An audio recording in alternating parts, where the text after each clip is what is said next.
Hey guys, welcome to another video, and this is one of my first videos on this channel, which is starting from zero. On this channel, I want to show you basically the life and daily grind of an entrepreneur or a beginning one, because there's a lot of people that only start to be known and people see what they do when they have a lot of success. But I just wanted to use this channel as an opportunity to show you what it's like when kind of like we have near zero success and we're just in the grind and then just trying to make it, in this saturated world, and trying to carve out a little bit of a blue ocean for ourselves.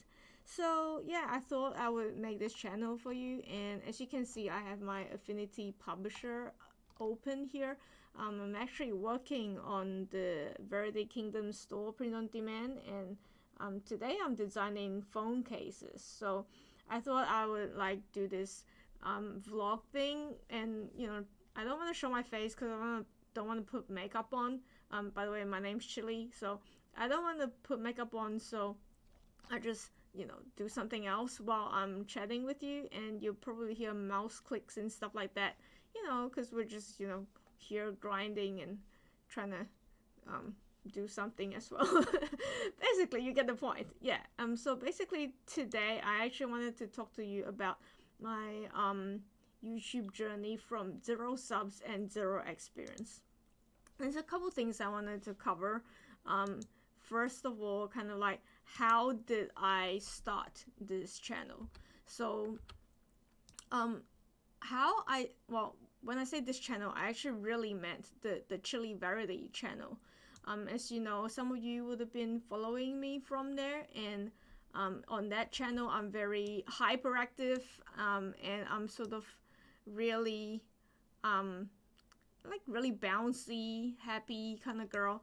A lot of people don't know what I've been through, so and don't really know me really. Like, I feel like if all you see is the Chillie Verity channel, you really don't know me that much, because I guess the person I am is a little bit more different from just being YouTuber. Because on YouTube, like when you're doing an entertainment channel like the Chillie Verity one is, which is the reactions channel, by the way, I will leave the link down below if you want to check me out on the other channel, just to see how it's going and that everything I'm saying is true. But I just want to start this channel anyway, just to do like a bit of a behind the scenes, to show you what I really do, and the logic behind everything. Well, and yeah, basically encourage you to go along. I'm hoping that some of you would be able to relate, because there's a lot of us struggling out there, and especially with the 2020 and 2020 to 2022 happening, with wars and sicknesses and all this sorts of weird stuff that I've never been through, in my life ever, and definitely not as an adult. So I just want to take this channel as a chance to just vlog my progress, really, so that maybe one day I'll make it. I hope I do, because kind of like my survival depends on this. But if I don't, then nobody can say I didn't try. If I did, then no one can say that I was an overnight success. So either way, it works, and I kind of really wanted to have something to leave for my family, if I don't make it. But if I do make it, I want to leave it for my grandchildren or something like that. Not that I have any plans to in that way at the moment. But yeah, just have something there for them to see that this is how grandma lived her life. Sounds so weird. Anyway, yeah. Back to the YouTube channel. I basically started the Chillie Verity channel from a very, very traumatic experience that I had been through.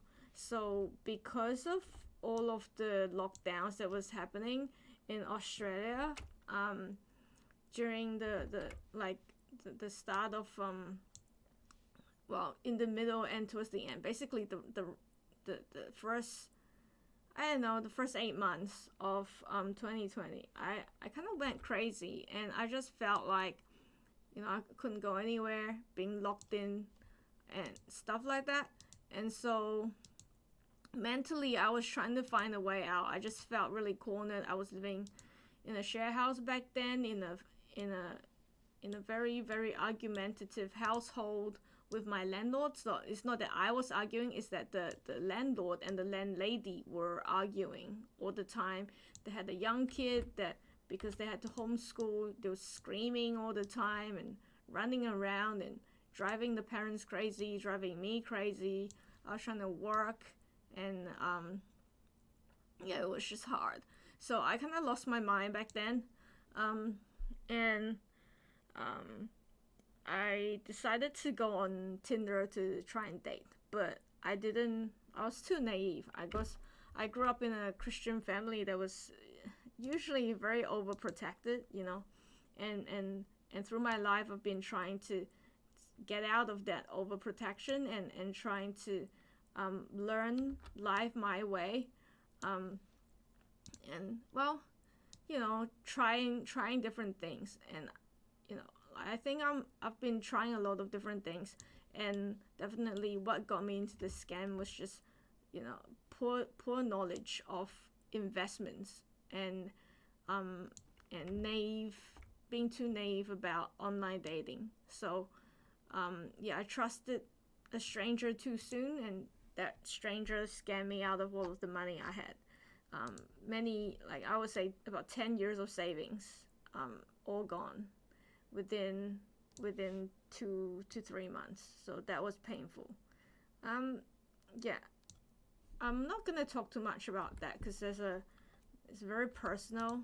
I do want to talk about it a bit because I do think that it deserves, I hope this, I think a lot of women go through a lot of very horrible situations, and in relationships especially. I personally know a few of my friends on Instagram. I know you guys have been going through a lot. I hope that by me sharing this, it somehow helps you. Yeah, if it helps you even a little bit, that's really all I want. Anyway, so back to the YouTube channel. How it got started is during that fake relationship. So he was pretending to be such a good guy, to the point I thought I was gonna get married to him. And that's how it usually goes, I guess, now that I know about it firsthand. But I didn't think about it that much back then. I thought he was genuine to me because I am normally genuine to people, and I would just never defraud them. I would never imagine why someone would hurt someone from the get-go, with the intention to hurt someone, for no reason. As Christians, we are taught to love others as ourselves, and I very much embody that. Not perfect, but definitely not a scammer. And I just didn't know how why someone would ever do that. But during that time, I think if it had been a different context, I felt like that scammer and I could actually have been good friends, in the way that, not that he was good, but in that I could see he was really trying to get somewhere in his life. So even now I feel sorry for him that he had to do that through a scam, and not understanding that is sin, and for every sin and wrongdoing, God does reprimand a repayment. So don't think that he's able to get away with it.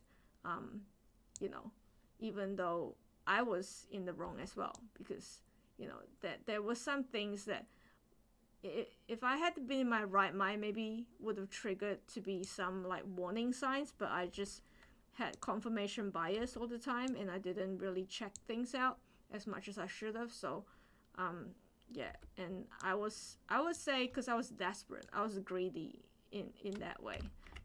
like I was desperate, wanting to make some income in my like, what do you call it, like in my savings, because the bank interest rates were super low, and I just felt trapped, and I felt like I didn't have any way out. So I did what I did. But anyway, I've repented from that since then, and that's the way it is. That's how we move on, I guess. And God is merciful. He hasn't let me starve since then, so I'm really grateful. But anyway, back to the scammer, which is the reason why I started my Chillie Verity YouTube channel. I've been wanting to start a YouTube channel for many years, don't get me wrong, but I never really got around to it because I didn't know how to record videos. The entry barrier is high and hard. It's not easy. And I had no experience, and I just kind of like kept procrastinating. But when we were supposedly dating, he said something. He said, if you love your God so much, what have you ever done to him that you can show? Like, how do you show that your love of God, your devotion to God isn't just for show? And that really hit me hard, like, and because because in order to scam me of my money, he had to like convince me about investments and stuff like that. So he was being very entrepreneurial, in that sort of, very evil, twisted, but sort of true kind of way. So I thought, you're right, like I can see how hard you're pushing to get everything, in your own life, in our investment. I thought, obviously it wasn't it was just him scamming me of my investment in the end. But anyway, his words really stuck with me, and I kept thinking to myself, what can I ever do for God? Because a lot of ministries that I had been involved in before were all very like things change. Like, say, because I realized after being in church for so many years that a lot of pastors are just pastors there, not because they love the sheep and not because they're really concerned about salvation. It's just that, they wanted that, like, they might have done that more as a career choice, and or like no one would give them a job anywhere else, so then they decided to go to the seminary, and because they knew someone at the local church, they ended up getting a job there, kind of thing. Or they're actually businessmen, and they're wanting to make profit out of the sheep, and maybe they would, start a business with profit in mind rather than with the Great Commission in mind, or or maybe they just, some of them, they want their how do I say this, they want their glory rather than God's glory, and they want to they want to elevate themselves and feel like they are a success in their life. That's the best way I can put it, okay, without going out of PG. And they would just institute things that ended up, they have the authoritarian like rule, like a totalitarian rule almost, to control people, and that gives, like, power corrupts people, right? But I think some people are corrupted, and that's why they seek power. I think it works both ways. So a lot of times I wouldn't be able to stay in a church if the theology was wrong, or there was something weird with the pastor. And so a lot of times, even though I would go in and start ministries, in the end I had to leave the church, and that's very sad to me. And so up to that point, I had never been in a church where I had done like a ministry that was lasting, that I could show to God that, Lord, this is what I've done for you. I have used my time well, kind of thing. I didn't have anything to show. And the number of people that I saved in salvation, like, obviously we don't know if they're fully saved until they meet God, right? Because at any point in their life they could change, especially when hardships come. But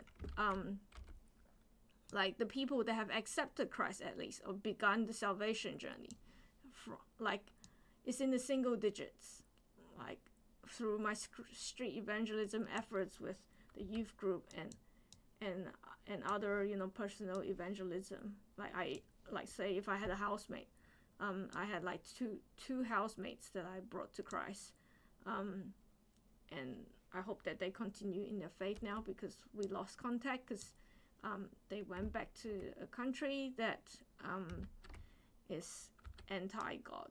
So yeah, so I was thinking, how can I multiply my fruitfulness, because it pains me to not do God's work. I from a young age.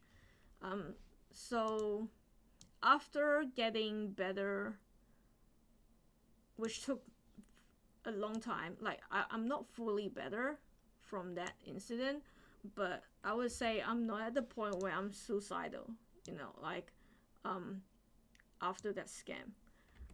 So after the recovery, about 2 months later than that, I said, no, I'm gonna show that scammer that I'm living a better life now, even when he's not around, because he wanted to ruin my life to the point where I would never be able to rise up again.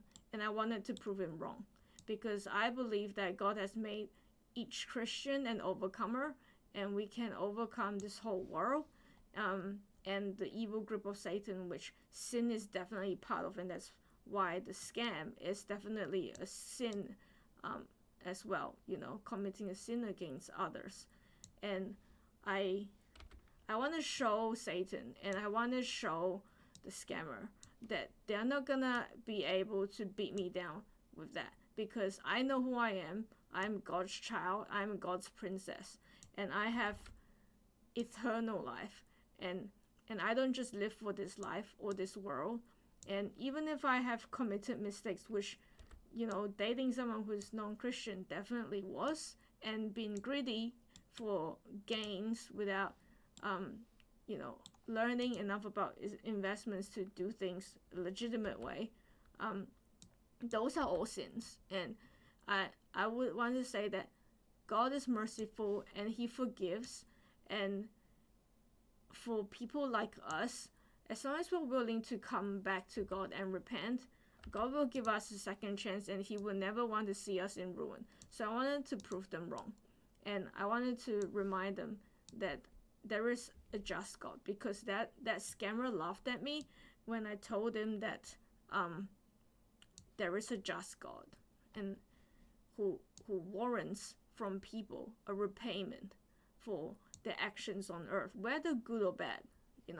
So obviously if you're good, you'll be rewarded with good rewards, but if you're bad, don't think that you can get away with sin. God is too good to let this pass. And I wrote that into a song.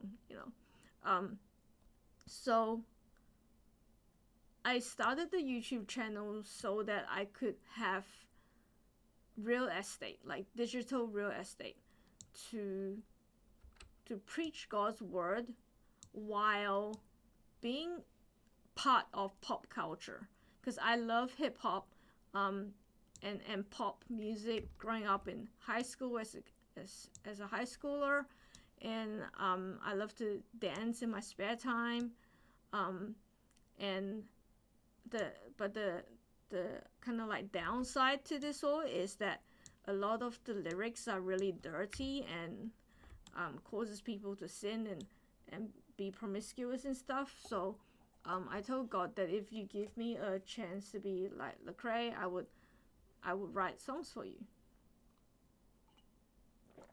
Yeah.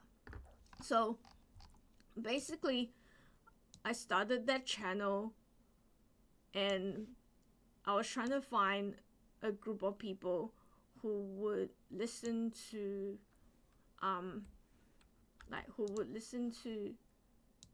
music, and who would listen to pop music, and also have a chance to accidentally stumble upon God, and perhaps they might be like Christian as well, in terms of their upbringing, but maybe they haven't spent much time with God, that sort of thing. And I was trying to find out where can I find that. I started with NCT, and I had 0 subs, so I was basically telling, okay, how do I get my first 10 subs? I think I basically just went and told all my friends, and so a lot of my friends are my first subscribers, but I realized that it was good. Like, I still needed the subs. Now I don't. Like, now that I've grown more than 1,000, I don't necessarily need them. Like, if they unsubscribe tomorrow, if they all unsubscribe tomorrow, I'm not gonna lose out on much. Like, my channel's not gonna be so affected. But back then, when I first began, the first 100 subs was super hard. I really tried very, very hard to work on my Instagram marketing. I got all my friends and like family members to support me. I don't even remember if any of my family members are subscribed to YouTube. They're not really, at least not right now, because they're not their audience anyway, and I don't really want them to subscribe to me just because I'm their family. I realized that the best audience that you can have are people who are actually interested, because YouTube doesn't just look at your subscribers. YouTube actually wants to know if your subscribers are interested in your content, and that is a very major point. So I would say, if you're first starting out and you don't have 100 subscribers yet, the best way to do that is go on to different other types of social media and find your audience there. And it's really easy to find the audience there by using hashtags. So say I love K-pop, so I would go hashtag K-pop, and I would find the people there and just, really genuinely be friends with them. I spend a lot of time individually chatting with each one of those people, and some people, that they're not going to be like, you just don't click, but there's some people that you do end up clicking with, and they have become my best friends online since the scam, which meant a lot to me personally. And we love K-pop, and we always talk about that kind of stuff, and they always keep me up to date with the news, and yeah, and because obviously sometimes I live such a busy life that I don't really have that much time to keep up with everything, but having them around, I can rely on them to give me the red hot news. And yeah, and then how I then managed to make the YouTube a success is by like 2 things. So one, I wanted to, at the minimal, I wanted to post once per week, and till this day, this is my minimal expectation of myself. So I made sure I was always working on it, even if things were hard, and 1 video a week, that's all. And now I know I can do that much more. Like last week, in one sitting, I recorded 10 videos. Now, editing is another thing, but in terms of the recording, I used to only be able to do 1 or 2 a day. Now I know that if I had a full day, I can do 10,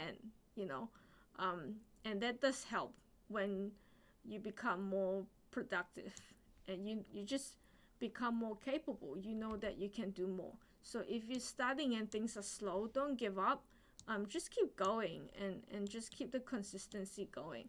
And then I really talk to them a lot, and then I put it in my Instagram bio that I'm a YouTuber, and I also put links in the link in bio to my YouTube channel. And I mean, you can check it out. It's at Chillie Verity. I'll probably put that in the description down below for you to have a look. Yeah. Oh, this mountain is really nice, isn't it? I love it. Sorry, sidetracked.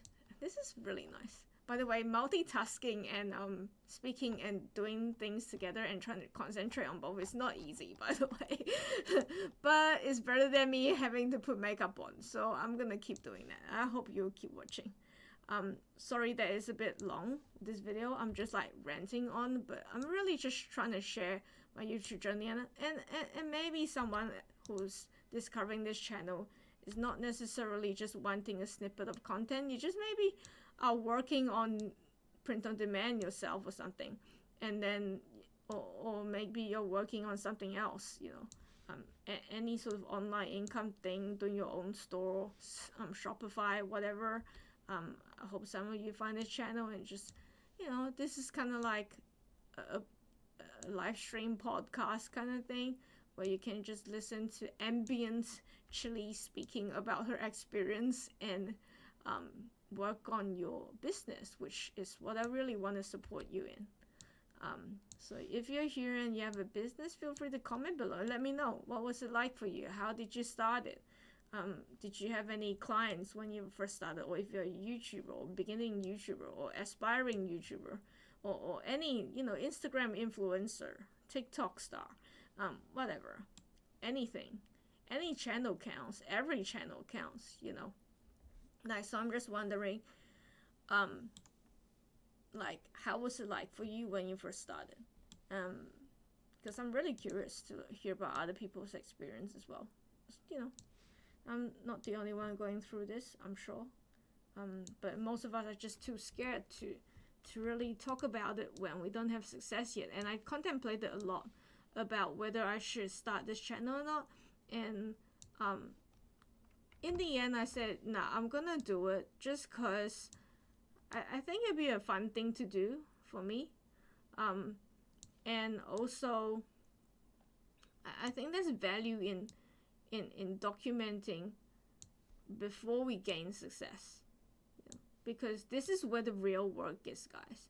Like, this is really the grind, and it shows your persistence, because you don't have any results yet, and the only thing you can keep going on is pure faith, like, and I'm not someone who is proud of myself, as in, like, I don't really have that much pride, I think, or at least if I do, I repent from it, as a good Christian would, right? So I'm really someone who doesn't have an identity of my own. For me, it's no longer I who liveth, especially after the scam, but Yeshua Christ who lives in me. And really, that means I don't need an identity, because my identity is God. Like, God holds my identity, and God is my identity, in terms of, it's not that I am God, but it's that I really work on trying to be like Him. And He knows it, that's why He's sustained me till this day, I believe. I think this is actually pretty good. Trying to find a placement is hard. And so if this is your beginning to start, like, just keep it up. Don't worry too much about how many viewers you're gonna get. Well, actually, no, I would like to correct that. I would say worry about how many viewers you get, and always think, with every video, just think, how can I make this better than the last video I put out? And if you think like that, then your focus will be on the learning, not necessarily the results so much. But I think you have fun doing it, because you will one day look back at yourself and say, wow, I've actually achieved so much. Like, I'm not where I need to be, but I sure ain't where I started. Like, that's the beauty of growth. As an entrepreneur, we're always growing. We're always looking for better ways to do things, faster ways to do things. Always upgrading our equipment as well. So I just want to encourage you, if you're first starting, don't give up. And then how I actually got to like the 100 is basically that. Um, and and and then I worked super hard on my Instagram marketing. Every single video, I would actually um, basically spam my Instagram wall with reminders and share it on Reels, share it on stories and stuff like that. I would actually on my Instagram not really make it a personal account yet, but I would post like NCT little reels and then mix my own reaction video snippets in there as well. And people loved it that way. I haven't done that in a while because that is actually really time consuming. I just don't have that much time anymore. But yeah, if you're just starting, consider doing that because that's gonna bring you good audience. Obviously, I'm not the best YouTuber out there. In fact, I'm really not a really great YouTuber at all because I know people like Carl from Mr. Beast. They gain so much success. Hey, like and streamers and Dream and stuff like that. I just don't know. Like for Mr. Beast, he worked on it for many years. Okay, so let's give him credit for that. And I definitely see that working out for him now. So one thing he said that actually encouraged me even more is that he said for him it took him many years to learn how to be entertaining, and that's really important. And definitely for me, I would love to be a very entertaining person for my Chillie Verity channel. I should, yeah, audience, because I believe that is when we're really entertaining that we can really impact pop culture. It's very hard for an educational channel to influence the K-pop audience, if you get what I mean. And that's where the Gen Z is at. And that's definitely where my heart is at when it comes to evangelization, because if you can't capture culture, you really don't have people's hearts. So that's why I have contemplated, like any YouTuber, I've really contemplated, should I keep the channel going? And many times the stats that comes back in the YouTube analytics is so depressing that I always think that I'm gonna quit. Like always, almost like every video, I would think, man, I hate this. Like I really want to quit. Should I continue? Am I just so hopeless? Like I would do my best, and a lot of times the things that I try don't work out. Like I would try to add sound effects and stuff to my videos to see if we can increase retention, but instead it backfired. So retention got even lower. Or people just hated the thumbnail design, or whatever. I don't know why they don't click on. Like I'm still learning a lot of these things, but yeah, 0 to 1,000 is a super hard journey. But let me encourage you with this one thing though. Like basically, when I first started YouTube channel, as you know, as a YouTuber, we need music for our background music, right? And I found a guy who creates like free, not-for-profit soundtracks, like instrumental tracks. And I really love his music. And we're friends on Instagram now and stuff like that. But he had some circumstance in his life due to no fault of his that made it so that he couldn't continue to produce music. Basically, without letting too much, like someone stole his laptop, right? So, which is all he had to make music with, which was really, really sad.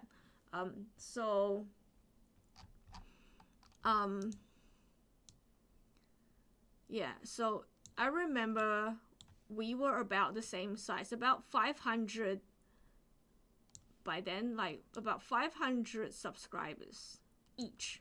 Yeah, and he was always a little bit ahead of me. But he stopped and I kept going. And in the end, by December of 2021, well, by about August, I think, about 1 year after I started, I had more subscribers than him. But then by then, he completely disappeared from YouTube altogether. And he was actually going through a rough time. So, I'm not saying anything there.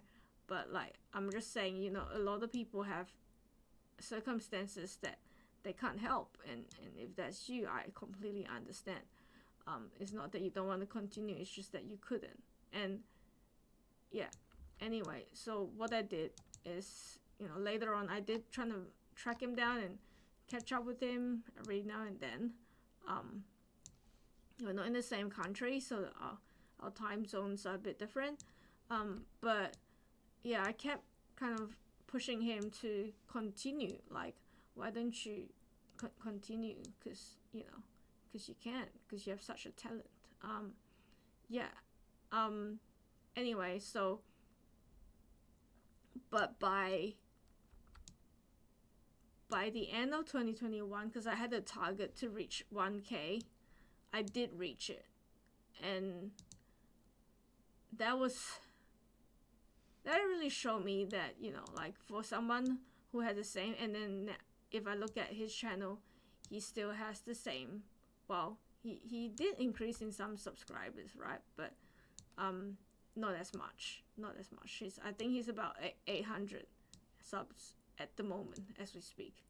So I just want to say, don't ever underestimate the fact that you're putting in the work, and anything that you're not talented at, you can make up in. If you're not a genius and you don't have the inspiration, then make it up in the perspiration. Make it up in the effort. That's how I passed school as well. I'm not a genius. I was, I have many lacking parts, but I ended up being like the ducks of the school, not because of anything, but just because I worked super hard, right? I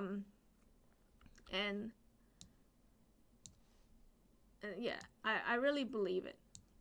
To this day, anything that we can't achieve through normal genius, we can always achieve through practice, and getting good at something. So that's what I wanted to encourage you with anyway. So yeah, I hope that helps you a little bit. And then the other things that I did to get it to 1K, which is I had to post more. There was 1 week where usually I would be posting one video. I 3x my production to produce 3 videos in 1 week, and that helps. And then I also participated in trending things. So you try to find trending things in your niche and be one of the first ones to react to it. And that seems to help. But honestly, YouTube algorithm is always changing. So I would say by the time you're watching this, I don't know if things have changed so much that anything I say doesn't work anymore. But I would say if you aim to build relationships with your audience, you will always win. Yeah. I'm not trying to sound like Gary Vee or anything like that. But really, what Gary Vee taught me is the power of direct marketing. Direct to audience marketing, and relationships. Because at the end of the day, every business, including YouTube, is a people's business. You're not in the business of making videos. You're really a relationship specialist. And really, like, if you are genuine in your heart, people can feel it, and they would just love to follow you like that. Anyway, I hope it helps. This video has gone very long, and I thank you for your patience.